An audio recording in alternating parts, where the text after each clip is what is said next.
Olá pessoal, sejam bem-vindos a mais uma aula para o seu exame da primeira fase. E hoje nós vamos falar sobre direitos e prerrogativas dos advogados, um tema extremamente importante para a sua prova de ética da primeira fase. Então vamos lá, vamos ao que interessa. Vou estar aqui compartilhando com vocês a minha tela, os slides, então vamos começar. Então, direitos e prerrogativas dos advogados. Nós vamos fazer a leitura, né? Assim, eu aconselho a vocês a fazer a leitura do artigo 6º e 7º do Estatuto da OAB, que lá vão estar elencados os direitos, né, dos advogados. E a gente começa falando sobre a liberdade da profissão, exercer com liberdade a profissão em todo o território nacional. Vai estar lá no inciso 1 do artigo 7º, né, do Estatuto. O que eu deixo aqui de importante para vocês? A gente precisa entender que essa liberdade, ela não é absoluta, certo? Por que, Letícia? Por que ela não é absoluta? Porque ela é condicionada à inscrição na OAB para o exercício da profissão, ok? Então, para que eu exerça, obviamente, a profissão da advocacia, eu preciso estar inscrito no quadro dos advogados da OAB. E como que a gente tem como que a gente está apto para isso? É através da nossa aprovação do exame de ordem, ok? Então, a primeira observação que eu faço para vocês é isso, que essa liberdade do inciso 1, ela é uma liberdade condicionada, né? Ela não é absoluta porque é condicionada à inscrição nos quadros da OAB, ok? E qual que é a regra? A regra é que essa liberdade da qual estamos falando, ela seja dentro do estado do qual você é inscrito naquele conselho seccional da OAB, né? É uma liberdade ilimitada dentro daquele território do estado membro do qual você está inscrito naquele conselho seccional da OAB, como por exemplo Rio de Janeiro, estado do Rio de Janeiro, né? No meu caso aqui, estado do Rio de Janeiro, conselho seccional da OAB no Rio de Janeiro, ok? A gente falou sobre isso quando a gente falou sobre inscrições na OAB. Então, essa é a regra, que existe essa liberdade ilimitada dentro do estado do qual você é inscrito naquele conselho seccional da OAB. E qual é a exceção, Letícia? A exceção é outro estado membro, conselho seccional distinto daquele que você é inscrito. Só que é quando habitualmente você atuar em mais de 5 causas por ano, né? Então ainda tem ali uma condição. Então, a exceção da liberdade ilimitada dentro do estado membro do seu conselho seccional, do qual você é inscrito, a exceção é quando você vai para outro estado, né, outro conselho seccional distinto, desde que habitualmente você venha a atuar em mais de 5 causas por ano. Então, tá vendo que é limitado essa atuação em outro estado membro, porque você fica limitado até 5 causas por ano, né? Que aí você pode ali atuar com a sua inscrição principal, ainda que seja em conselho seccional, por exemplo, no Rio de Janeiro, e você está atuando em 4 causas, ou até mesmo 5 causas em São Paulo, por exemplo, né? Só que essa sua atuação em São Paulo, ela vai ser limitada. Por que que a gente fala que ela é limitada? Porque se você tiver mais uma causa dentro daquele ano corrente, indo para a sua 6ª causa dentro daquele ano corrente, você vai ser obrigado a ter uma inscrição suplementar. Ok? Então a gente fala que dentro do seu estado membro, dentro daquele conselho seccional da OAB que você é inscrito, por exemplo, no meu caso, Rio de Janeiro, eu tenho liberdade para atuar em quantas causas eu quiser, né? Eu puder. Mas desde o momento que eu vou para outro conselho seccional distinto, ou seja, para outro estado, eu sou limitada a atuar em até 5 causas por ano. Se eu ultrapassar, ou seja, mais de 5 causas por ano, eu tenho que fazer o pedido da minha inscrição suplementar, ok? Então, a liberdade ilimitada, né, ela é dentro do estado do qual você é inscrito naquele conselho seccional daquele estado, ok? Mas desde o momento que você vai para outro, até 5 causas você não precisa, mas passou de 5 causas por ano, você vai precisar da inscrição suplementar. A gente fala melhor sobre isso lá no nosso vídeo sobre inscrições na OAB. Vocês vão entender melhor, ok? E aí, o nosso segundo direito, né, é a inviolabilidade, tá lá no inciso 2º do artigo 7º do Estatuto. O que é inviolável, Letícia? O que é inviolável? É inviolável o escritório ou local de trabalho, instrumentos de trabalho do advogado, correspondências, né, com relação ao exercício da advocacia. Olha quantas coisas são invioláveis, né? O escritório, o local de trabalho do advogado, os instrumentos de trabalho, as correspondências relativas ao exercício da profissão, ok? Só que essa inviolabilidade, ela não é absoluta, ou seja, ela tem exceção. E vamos à exceção. Qual é essa exceção? Quando uma autoridade judicial, através de uma decisão motivada, ou seja, com justo motivo, né, tem um motivo para aquilo, ele tiver todos os indícios de autoria e materialidade por parte do advogado. Lembre-se, por parte do advogado, porque nós estamos falando da inviolabilidade do advogado, né? Então, os indícios de autoria e materialidade também devem ser por parte do advogado. Então, por meio disso, a autoridade judicial poderá conceder a quebra da inviolabilidade por meio de mandado de busca e apreensão. E este mandado tem que ser específico, certo? E precisa estar na presença de um representante da OAB. Então aqui nós temos uma exceção quanto à inviolabilidade do advogado, ok? E atenção, proibido o acesso aos documentos de cliente, exceto, gente, mais uma exceção. Se ele, ou seja, se o advogado e o cliente forem formalmente investigados como partícipes ou coautores do mesmo crime, ok? Então, gente, ó, conselho que eu dou pra vocês, lembre-se sempre das exceções, certo? Salvo, exceto. Então, atenção quanto a essas exceções da inviolabilidade, ok?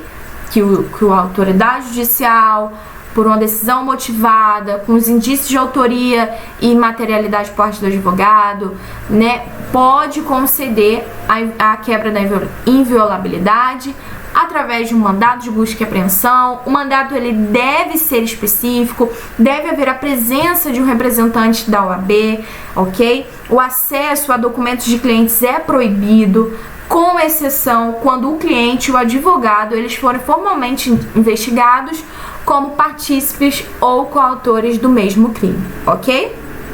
Pontos importantes. Vamos para o terceiro direito, que é a comunicação, inciso 3 do artigo 7º do Estatuto da OAB. É direito do advogado comunicar-se com seus clientes pessoal e reservadamente, mesmo sem procuração, quando estes se acharem presos, detidos ou recolhidos em estabelecimentos civis ou militares, ainda que considerados incomunicáveis, certo? Por quê? Porque essa incomunicabilidade do preso não vai afetar ao advogado.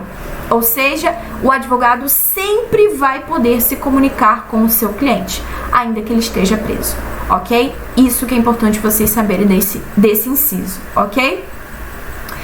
Quarto direito, presença do representante da OAB. Viu que a gente tinha um representante da OAB lá no mandado da autoridade judicial, né? Então, olha a importância, é um direito do advogado a presença do representante da OAB, ok? Vai estar no nosso inciso 4 do artigo 7º. É direito do advogado ter a presença de representante da OAB quando preso em flagrante por motivo ligado, gente, olha, por motivo ligado ao exercício da advocacia para a lavratura do auto respectivo, sob pena de nulidade, e nos demais casos a comunicação expressa a seccional da OAB. Então é direito do advogado a presença do representante da OAB quando ele for preso em flagrante. E qual motivo, gente? Motivo ligado ao exercício da advocacia, ok? Sob pena de nulidade se não houver a presença do representante da OAB, beleza? Então, isso também é importante vocês saberem no inciso 4 do artigo 7º do Estatuto da OAB.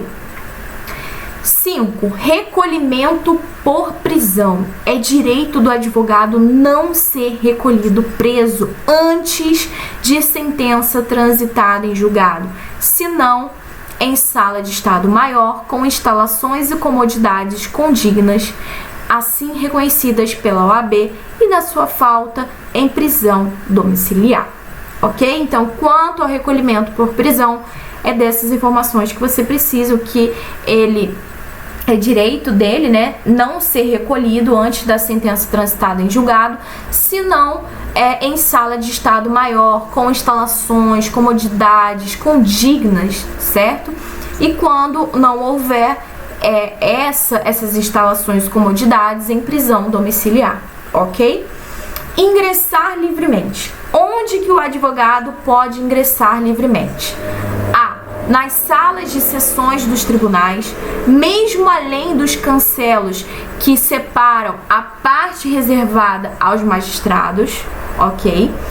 Ele pode ingressar livremente também nas salas e dependências de audiências, secretarias, cartórios, ofícios de justiça, serviços notoriais e de registro, e no caso de delegacias e prisões, mesmo fora da hora de expediente, independentemente da presença dos seus titulares. C. Ele também pode ingressar livremente em qualquer edifício ou recinto em que funcione repartição judicial ou outro serviço público onde o advogado deva praticar ato ou colher prova ou informação útil ao exercício da atividade profissional dentro do expediente ou fora dele, e ser atendido desde que se ache presente qualquer servidor ou empregado, beleza? Ele também pode ingressar livremente em qualquer assembleia ou reunião de que participe ou possa participar o seu cliente, ou perante a qual este deva comparecer desde que munido de poderes especiais, ok?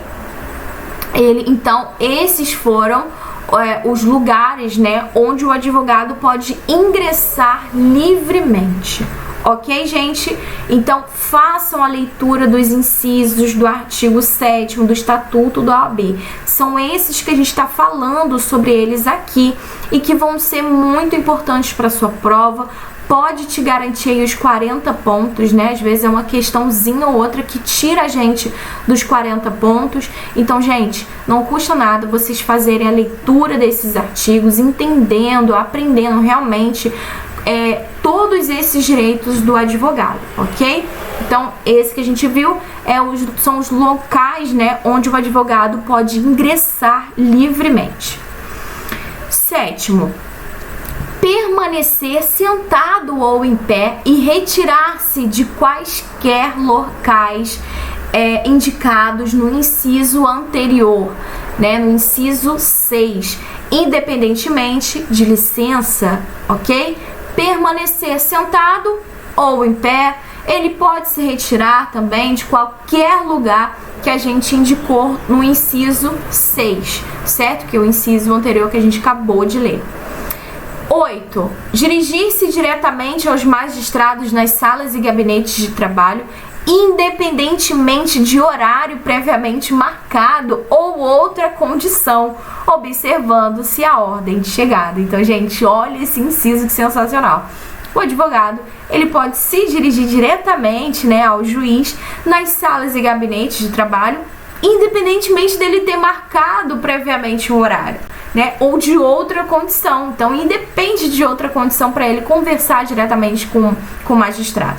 Claro, ele precisa observar a ordem de chegada, né? Isso até por uma questão de organização ali do local.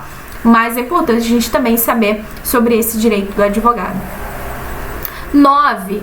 Usar da palavra pela ordem em qualquer juízo ou tribunal, mediante intervenção sumária, para esclarecer equívoco ou dúvida, surgida em relação a fatos, documentos ou afirmações que influam no julgamento, bem como para replicar acusação ou censura que lhe forem feitas.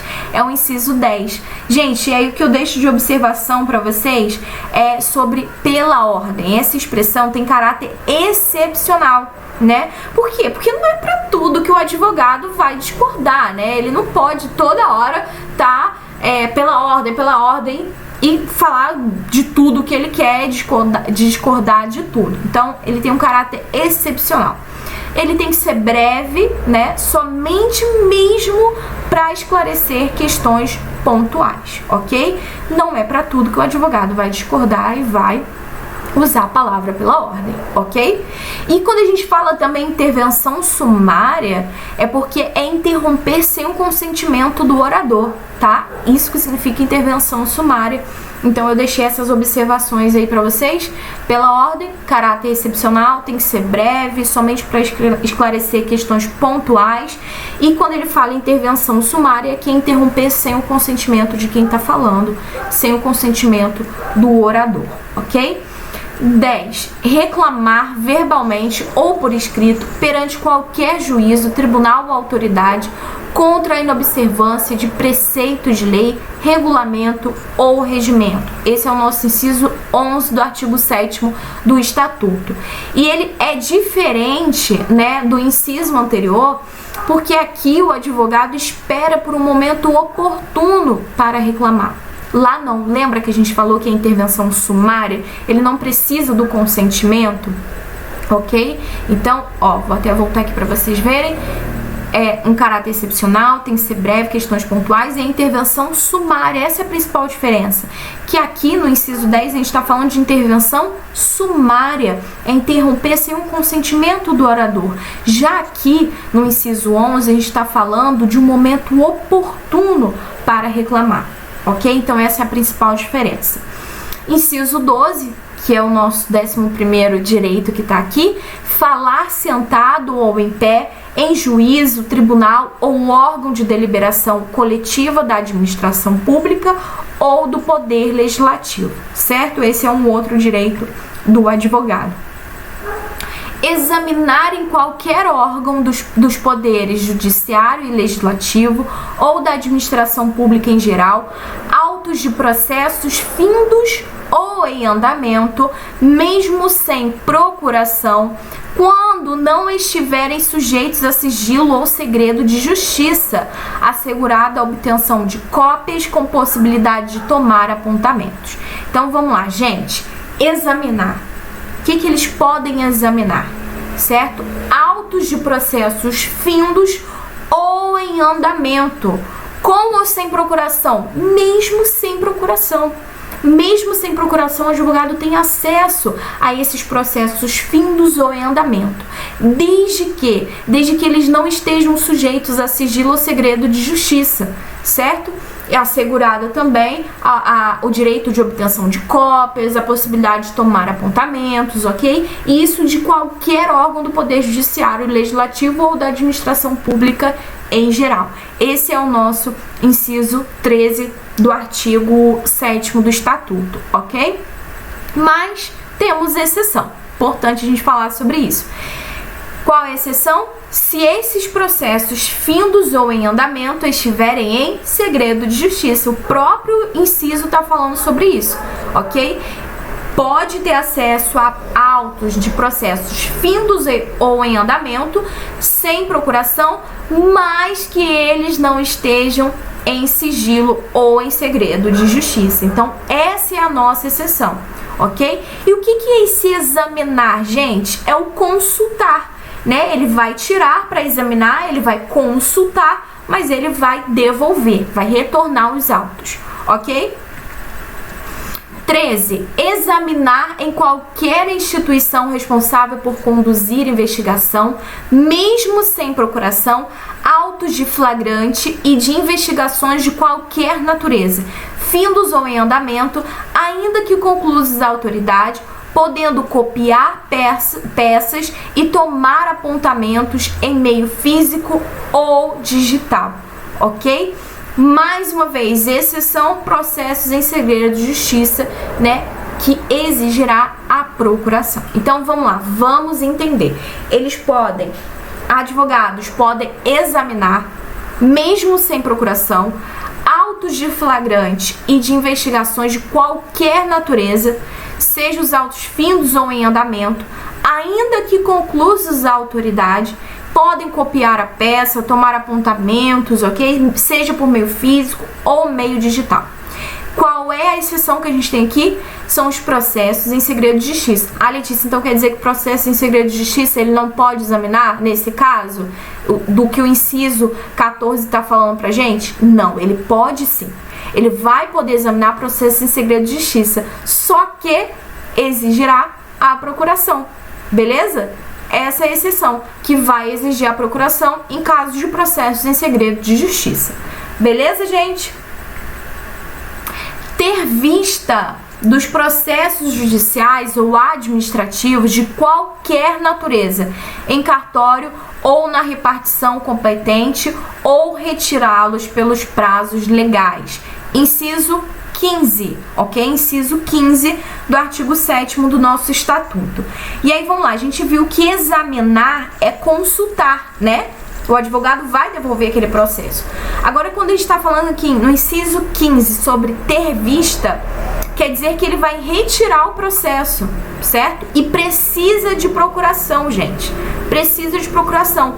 Já examinar o exame, como é uma mera consulta, não precisa de procuração. Então, eu achei importante colocar aqui para vocês essa diferença. Que ter vista é a retirada do processo, então ele vai precisar da procuração. Agora, só para examinar, que é uma consulta, ele não necessariamente precisa de procuração, com exceção do inciso 14, nos casos de segredo de justiça que vai precisar da procuração, beleza? Como a gente acabou de ver. Inciso 16, retirar autos de processos findos, mesmo sem procuração, pelo prazo de 10 dias, tá bom? Mais um direito do advogado. Ser publicamente desagravado quando ofendido no exercício da profissão ou em razão dela.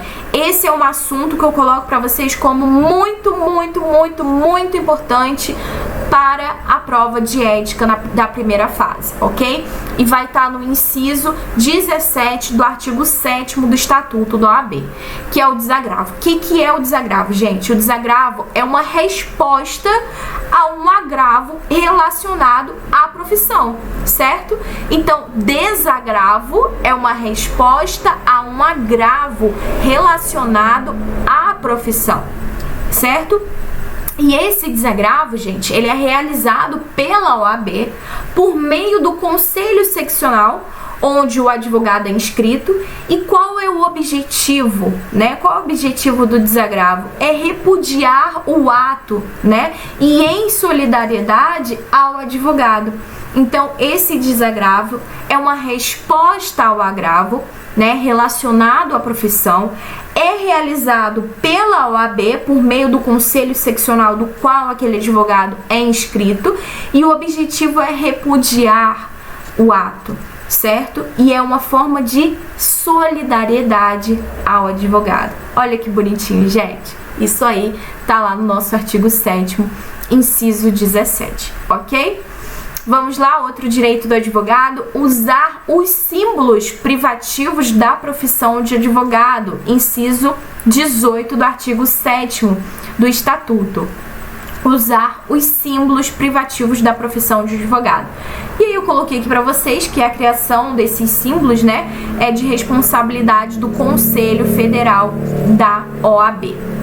Mais um direito, recusar-se a depor como testemunha em processo no qual funcionou ou deva funcionar, ou sobre fato relacionado com pessoa de quem seja ou foi advogado, mesmo quando autorizado ou solicitado pelo constituinte, bem como sobre fato que constitua sigilo profissional, inciso 19 do artigo 7º do nosso estatuto, ok?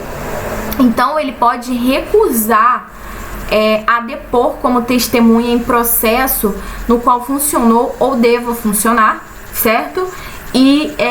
ou sobre fato relacionado com pessoa de quem seja ou que foi advogado, mesmo quando autorizado ou solicitado pelo constituinte, gente. E aqui eu coloco uma observação que ele pode recusar, certo? Mesmo que solicitado pelo cliente. Um errinho ortográfico aqui, ciente não, cliente, recusar mesmo quando solicitado pelo cliente, né, o constituinte, mas se ele for intimado, veja a diferença, intimado, ele pode ser, se ele recusar, mesmo sendo intimado, ele pode ser conduzido coercitivamente, certo? Ou até mesmo ser acusado de crime de desobediência. Então o negócio já fica mais sério, certo? Ele recusa a solicitação do cliente, mas se ele for intimado, ele tem essa obrigação de comparecer, né, sob pena aí da condução coercitiva e até mesmo do cometimento de crime de desobediência, ok? Então, muita atenção quanto a isso. Mais um direito: retirar-se do recinto onde se encontre aguardando o pregão para ato judicial após 30 minutos do horário designado e ao qual ainda não tenha comparecido a autoridade que deva presidir a ele, mediante comunicação protocolizada em juízo, inciso 20 do artigo 7º. Gente, passou 30 minutos, né, que ele tá ali aguardando o pregão e a autoridade não compareceu, ele pode se retirar, beleza? Ele pode se retirar mediante a comunicação, protocolo lá comunicando em juízo que não compareceu a autoridade, ele vai estar se retirando. Então isso é mais um direito. Qual o objetivo disso, gente? Um objetivo muito importante: evitar o abuso do magistrado, né? Então nosso estatuto, ele já garante isso daí, que a gente pode se retirar. A gente não precisa tá exposto a isso, né? Esse abuso do magistrado. Então a gente pode se retirar do recinto, né, onde está aguardando o pregão para o ato judicial. Se passados os 30 minutos, né, do horário que foi realmente marcado, não tem ali comparecido a autoridade que vai presidir o ato, né? E aí o advogado faz essa comunicação protocolizada em juízo, beleza? E o objetivo é evitar abuso do magistrado. E mais um direito: assistir a seus clientes investigados durante a apuração de infrações, sob pena de nulidade absoluta do respectivo interrogatório ou depoimento e, subsequentemente, de todos os elementos investigatórios e probatórios dele decorrentes ou derivados, direta ou indiretamente, podendo, inclusive, no curso da respectiva apuração, apresentar razões e quesitos, tá? Tá lá no inciso 21A do artigo 7º do nosso estatuto. É direito do advogado assistir aos seus clientes investigados durante a apuração de infrações sob penas de nulidade absoluta do interrogatório ou depoimento, certo? Então, gente, esse também é um direito muito importante, inciso 21, a linha A do artigo 7º do nosso estatuto. Beleza? E aí, eu coloquei para vocês também sobre os direitos, né, da advogada gestante. Gente, foquem nisso. Atenção, atenção, atenção. Foca nesse assunto importante. Beleza? Advogada gestante, artigo 7º-A do nosso estatuto. São direitos da advogada gestante entrada em tribunais sem ser submetida a detectores de metais e aparelhos de raio-x. Beleza? B, a linha B, reserva de vagas em garagens dos fóruns dos tribunais. Beleza? E aí, esse direito, qual o tempo de duração desse direito, né? Enquanto durar o estado gravídico, enquanto ela estiver grávida, beleza? Preferência na ordem das sustentações orais e das audiências a serem realizadas a cada dia, mediante comprovação de sua condição. Foi? Pegar aí? Artigo 7º-A, direitos da advogada.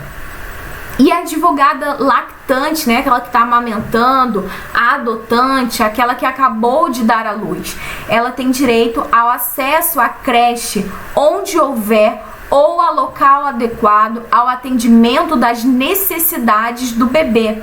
Tem também preferência na ordem das sustentações orais e das audiências a serem realizadas a cada dia, mediante comprovação de sua condição, o mesmo direito, né, da advogada gestante. E qual o prazo desse direito? São 120 dias, com exceção da lactante, que é enquanto perdurar a amamentação. Mas, em regra, são os 120 dias para a adotante e para aquela que acabou de dar à luz, certo? A adotante, advogada adotante e aquela que deu à luz, né, der à luz, suspensão de prazos processuais quando for a única patrona da causa, desde que haja notificação por escrito ao cliente, beleza? E aí, mulheres, né, nós temos 30 dias, essa suspensão dos prazos processuais é por 30 dias a partir, né, a contar da data do parto ou da adoção, ok? Então, vamos ficar atentos, porque essas informações são extremamente importantes e que a FGV gosta de cobrar com relação à advogada gestante, lactante, adotante e aquela que der à luz. Beleza, gente? Então, gente, finalizamos mais uma aula. Muito obrigada pela presença, pela paciência de vocês e espero que esteja ajudando vocês aí nessa caminhada. Nós sabemos que não é fácil, mas que vai dar tudo certo, um dia de cada vez. E eu deixo aqui meu forte abraço e que dê tudo certo, beleza? Então, até a próxima aula.